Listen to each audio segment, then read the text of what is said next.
आप सबको नमस्कार। मैं एक बार फिर आप सब से बात करने के लिए आपके सामने उपस्थित हूँ। आपसे मतलब अभिभावकों से।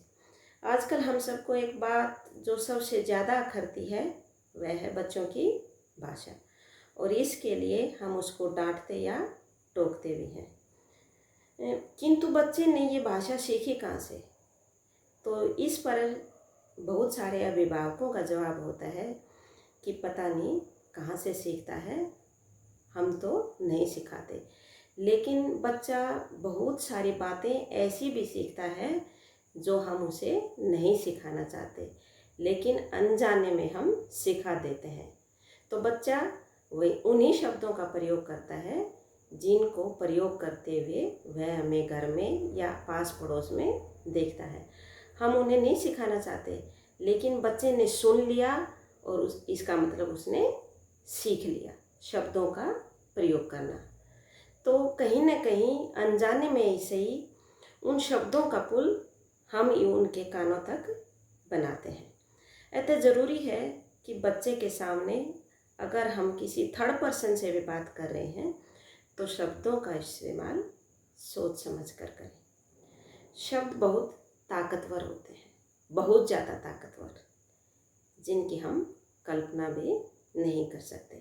जिस प्रकार के शब्दों का इस्तेमाल हम करते हैं, धीरे धीरे उसी प्रकार के हमारे विचार बन जाते हैं, और विचारों से ही चरित्र का निर्माण होता है।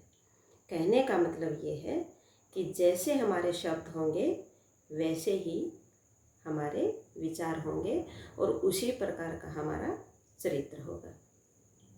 किसी भी व्यक्ति को जांचने के लिए या उसके चरित्र के बारे में आंकने के लिए उसके शब्दों पर अगर हम ध्यान दें तो बहुत कुछ उसके बारे में जान सकते हैं। अतः कुछ बोलने से पहले शब्दों को संभालें और उन्हें शालीन बनाने का प्रयास अवश्य करें, विशेषकर बच्चों के सामने जब हम उनको भाषा सिखा रहे होते हैं या शब्दों का प्रयोग सिखा रहे होते हैं।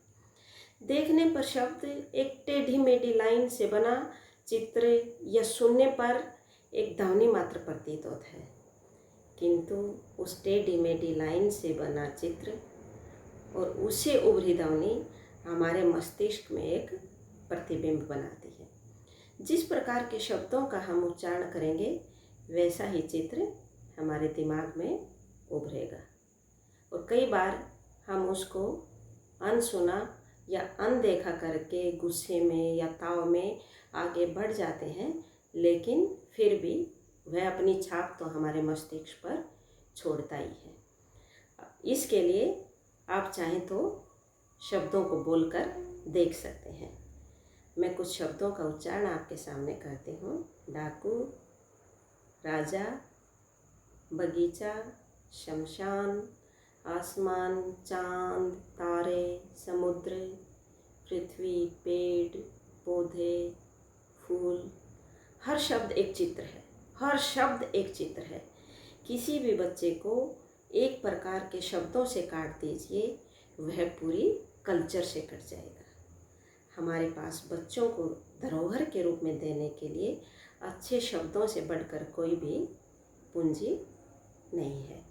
शब्द हमारी परंपरा है, हमारी संस्कृति है।